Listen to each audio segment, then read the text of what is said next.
Hey, Nikki Brown here. No matter where you are and no matter what part of the world you are in, I hope that you are having a good day. So, this AM, I found a new spot called Bronx Bagels in Alpharetta, Georgia. And yes, they are from New Jersey and New York. So, I got myself a bagel, everything bagel with vegetable cream cheese. No, it's not vegan this morning. And some home fries. Yes, I'm so excited, Tata.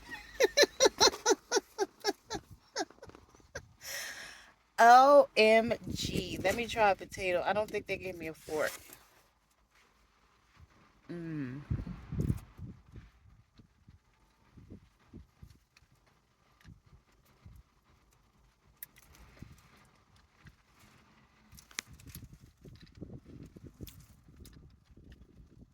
They could use a little bit of salt.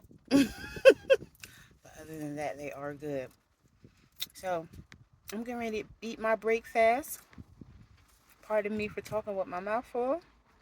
And as always, I love y'all. Later. Mwah.